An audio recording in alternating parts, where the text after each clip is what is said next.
discernment.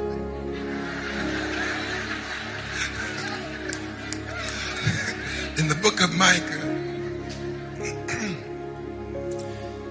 and I'm still fighting this, what kind of book this is, but in the book of Micah, Micah chapter 7, and he says, "Woe is me, for I am as when they have gathered the summer fruits, as the grape gleanings of the vintage. There is no cluster to eat. My soul desired the first ripe fruit. The good man is perished out of the earth, and there is none upright among men. They all lie in wait for blood.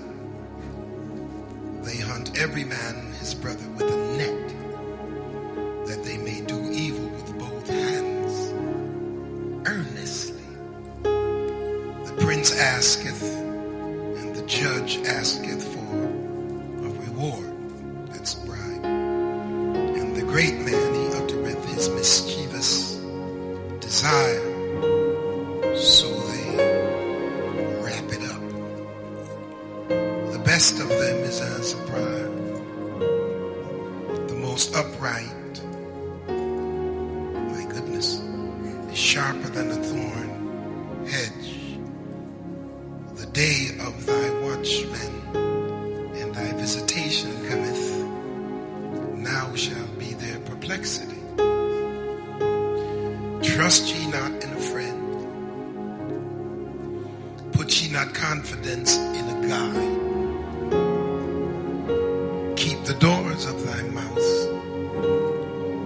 from her that lieth in thy bosom. For the son dishonoreth the father, the daughter riseth up against her mother, the daughter-in-law against, man, this is a bad situation, against her mother-in-law. A man's enemies are the men of his own house.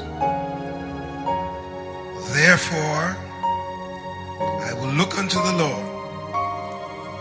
I will wait for the God of my salvation.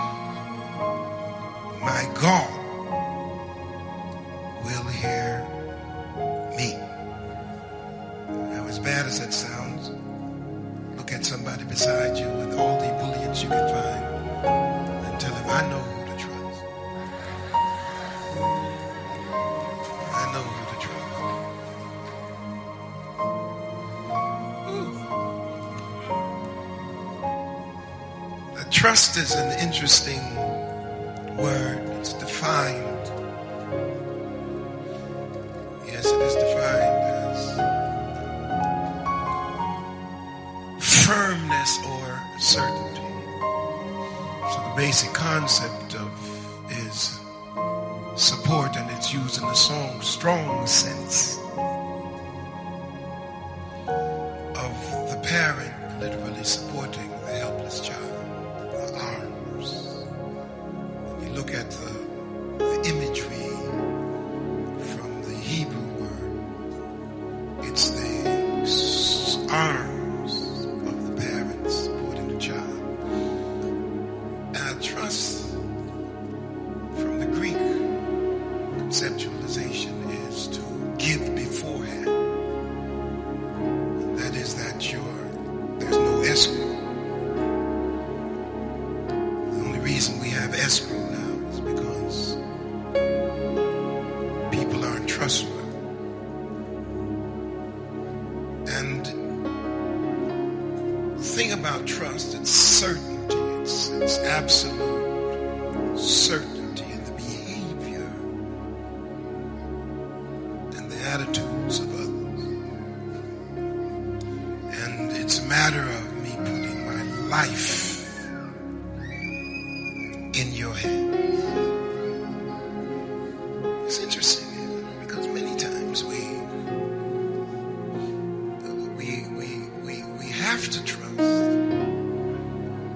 trust is a natural thing. We are literally supposed to trust.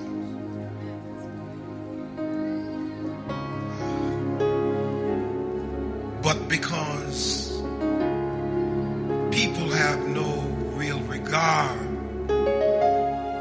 for the other person in the general sense, you end up being broken because you gave beforehand and you had absolute certainty and firmness that you would be all right. The more you have to lose is the more precipitous trust becomes.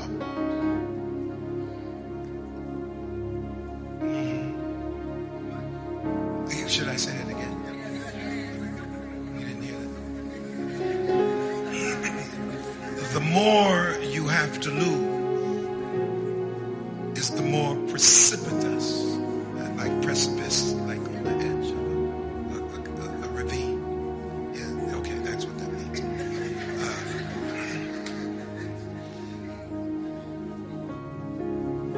The more threatening trust is.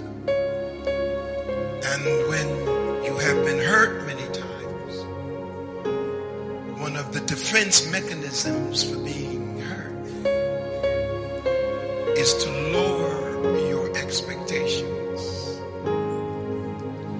and lower your trust. Yeah. See, many times and oftentimes the Bible indicates that you literally get what you expect. Because when you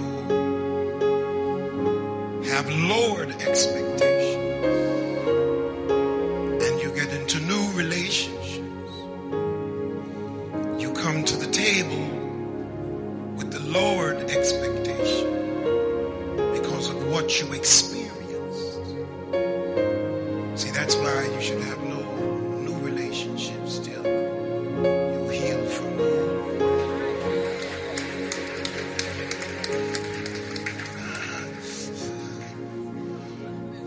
So you come to the table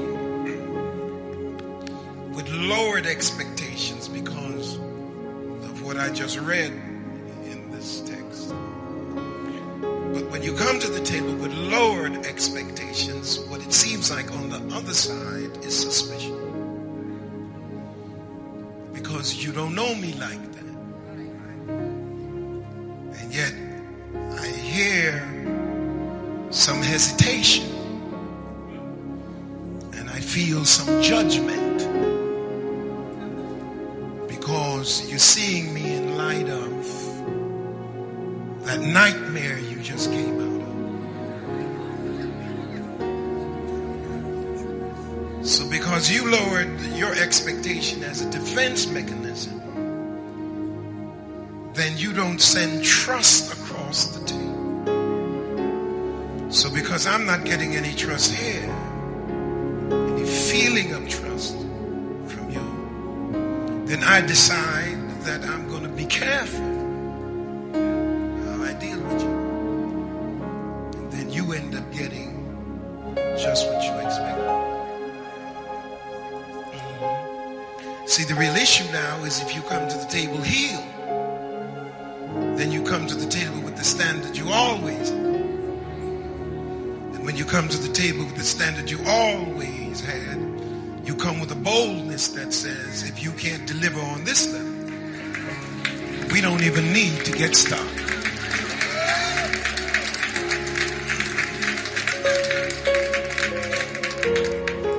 Now, if the definition of trust is in its absolutes, that it's something that you just absolutely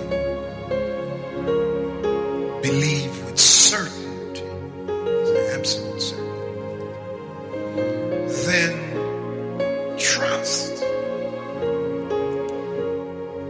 once it's broken, the philosophical question is, can it ever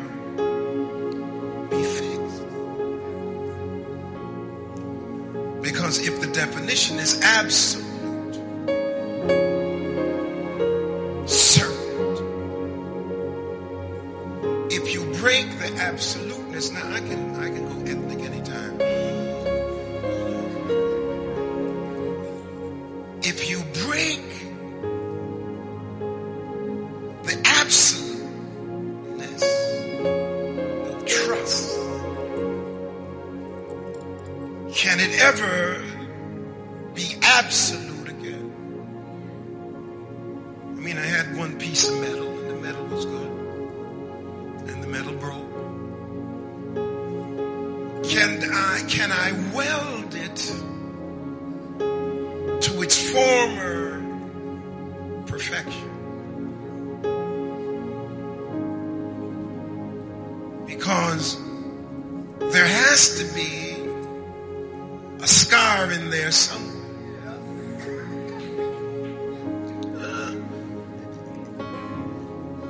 And then when I have trusted you so totally and completely, then when it's broken, I have to forgive two people. I have to forgive myself because I feel like I was too gullible. And I have to forgive you for betraying me. Maybe I'm talking to myself.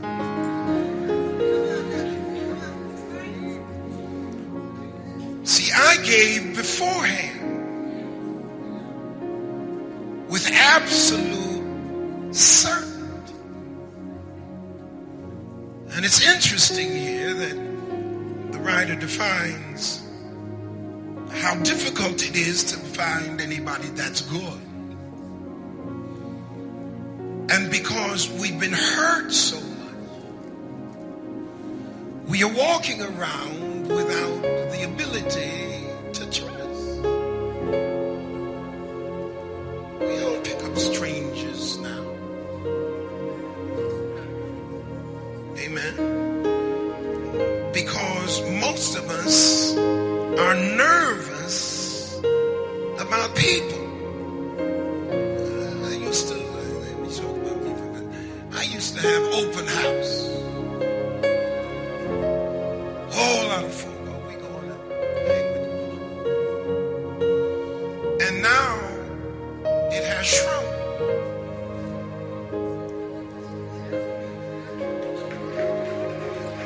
Oh, it shrunk. I'm telling you, it shrunk.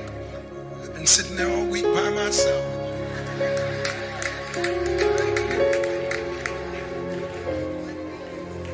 Because none of us really know who to open up to.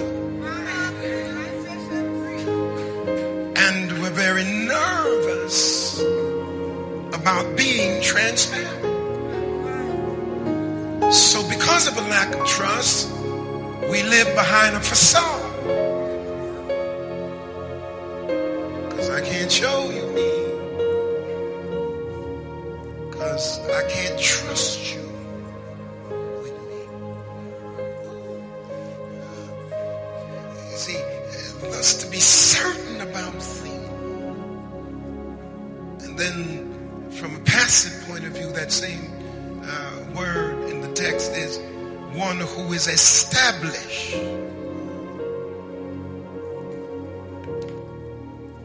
Touch your neighbor and say, I'm supposed to trust.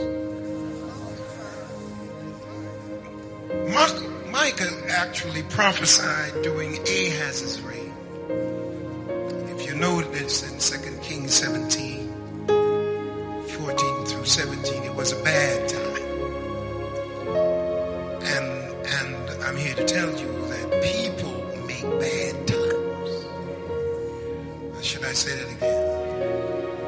When governments make bad times.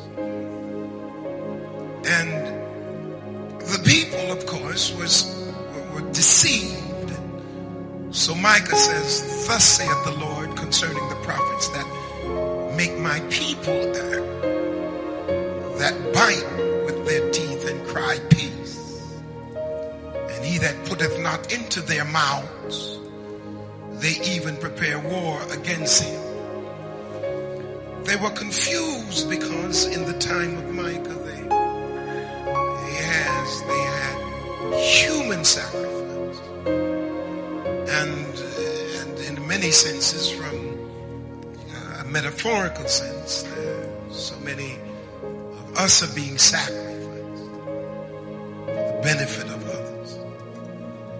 And he says, will the Lord be pleased with thousands of rams, or with 10,000 rivers of oil? Shall I give my firstborn for my transgression, the fruit of my body for the sins of my soul? He showeth thee, O man, what is good, and what doth the Lord require of thee, but to do justly, and to love mercy, and to walk humbly before your God. In many instances, what we have done is use religion to control people.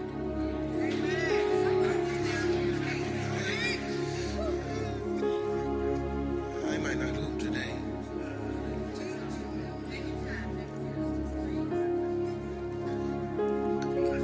I'll give you an example of what I mean without being too awful. What happened the other day when the people were in church and somebody walks in, obviously they trust him. You see, there are certain attitudes that we have that we don't question certain people when they come around. We don't question certain ethnicities, certain races when they come around. But you let one of us walk into a prayer meeting,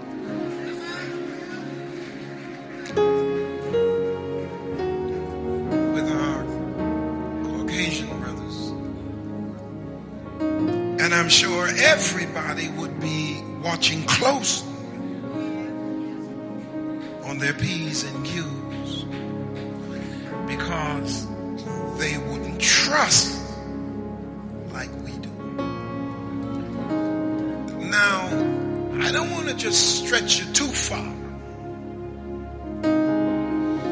but I'm in here, 9 of us,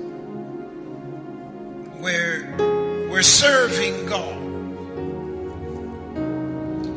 And obviously, if we're in there serving God, then it's because we trust him. Now, maybe God said to someone, you better watch that fellow. And somebody didn't listen. Or maybe God didn't say anything at all, because there's a responsibility that we have to make sure everybody's safe. I want to go over that again. See, many times God operates within the parameters of what is our responsibility. And when we fail in our responsibility, then we're vulnerable to whoever is not trustworthy.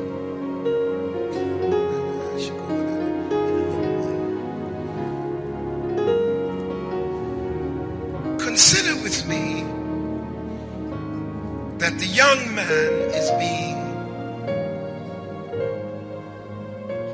taken to court.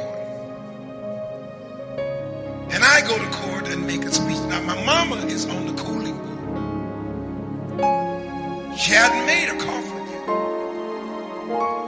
And somebody just blasted my mother, who was in church. And she's on the cooling board. and immediately I forgive. Now, I'm going to tell you this, y'all. I'm going to tell you this. I couldn't forgive in an instant.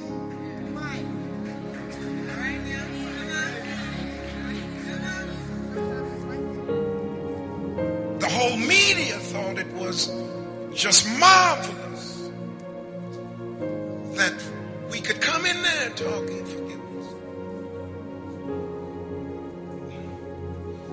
Because we have been processed by religion to take whatever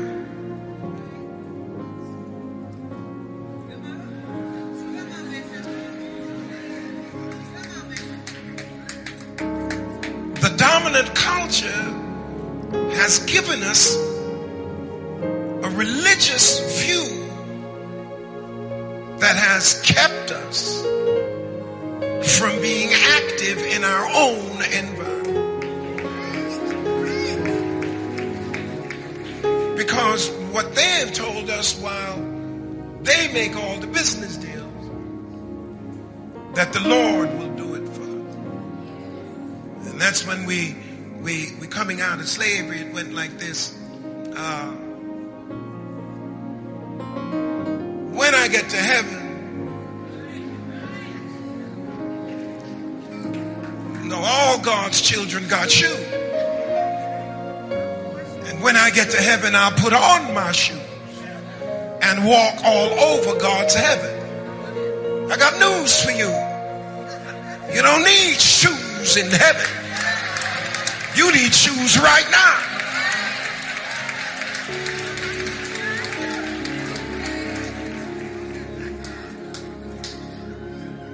We have used religion. I've told you before. We look even in the city of refuge, and there are no windows. That makes us a select group, a little wonderful club. We testify to each other, we sing to each other, we rejoice with each other. But God is saying, I'm not pleased with 10,000 rivers of oil. But what I need you to do is what is good, what the Lord requires, and that's to do justly and to love mercy and to walk humbly with thy God. We don't serve God while we're sitting in here. Our responsibility is to change the community. Can I take it further? I don't want to mess with you on Super Bowl day. Now, I have a lot of faith in the Black Lives Matter. I do. I don't care how radical they are, it don't bother me. But I just have one question. Black Lives Matter to who?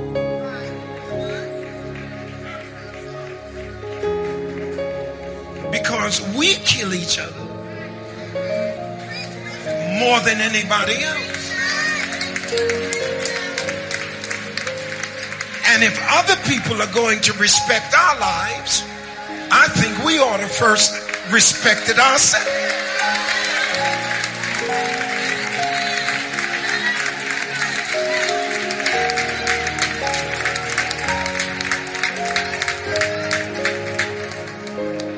Then we put some weight on some other people to treat us with dignity, because we treat each other with dignity.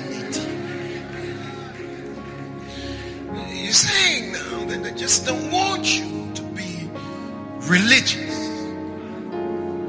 but I want you to move to the place where you can bless somebody else and touch somebody else's life and pull them out of the difficulties that they face.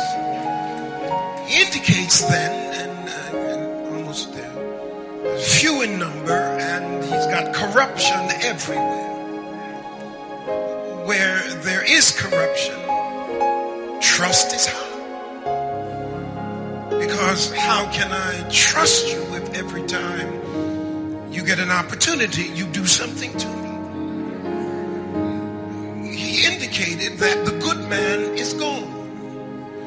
And the psalmist cried, help, Lord, for the goodly man, the godly man, rather, he said.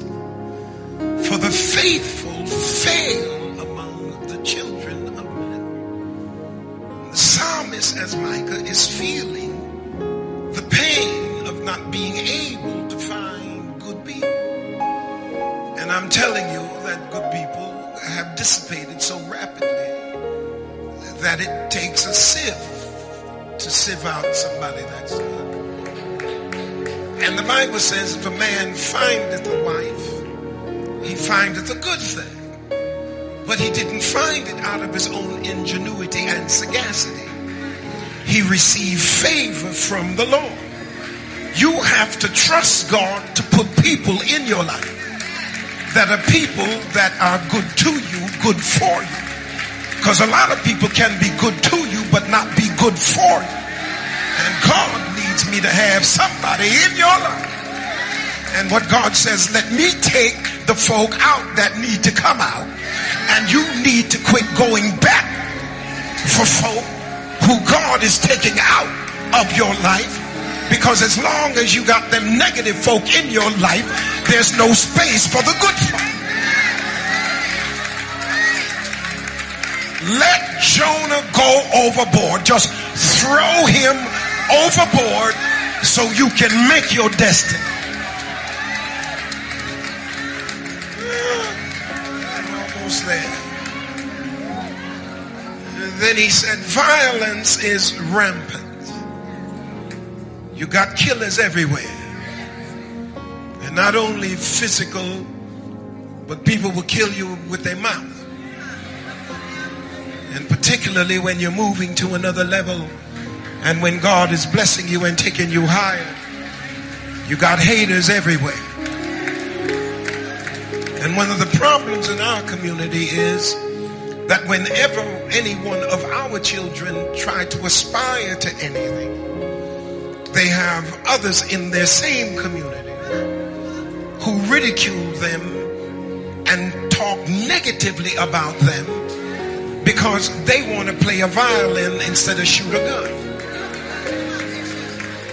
Oh, I feel the Holy Ghost. And somewhere we've got to get out of this church without windows and participate actively in saying to our children, you can be what you want to be and we'll keep the others off you so that you can go forward. Then we got to turn around and tell the parents, raise your kids so that they can touch other kids' lives without being negative. God, I'm sick and tired of going to funerals where we get up and talk about the Lord plucked a rose for his rose garden. God ain't plucking no 17-year-old, no 15-year-old for no rose garden. God gave them life to live, and everybody deserves to live their life. Violence is rampant, and then he says they connive evil and evil devices, and according to the text, they're doing it without rest. Ooh, every man hunting his brother with a net. And then God help us when we have leaders who don't understand, because all they're trying to do is take position to make riches. Can I preach like I feel it? The leaders and the magistrates seek bribes, and they operate for payoffs. So there's no sensitivity to the masses because all they're thinking is about themselves. I asked the question, how much is too much? I mean, when do you get enough? When I was in Africa the other day, I think it was Zimbabwe, and it was just awful how the people were living, and the leader had more money than Genghis Khan. I mean, how much is enough? When do you have some sensitivity for the people around you? And when do you let it trickle down to folk who are suffering when you've got billions and billions and they have absolutely nothing? I was talking to a billionaire the other day, and he told me, he said, I don't want people to be broke. I want people to be rich, because he owns grocery stores. He said, I want people to have enough money to buy my groceries, so I'm not here. He said, the second thing is, I don't want to sit up on this hill and have a horde of people coming, pulling me down out of here. I want to spread it. Everybody has a right to receive and to be blessed. But I say to you and I, we have to be prepared. Because if we don't prepare ourselves for the opportunity, God can open the doors and none of us can go in because we're not prepared. It is our job to prepare ourselves so that when the doors open, nobody can close them, because God has set the door for you and I. And when God custom fits a door for you, he custom fits you for the door. And when that door opens, you're not sitting around wondering whether I should ask God to help me. He already helped you when he prepared you and opened the door. It's time for us to get up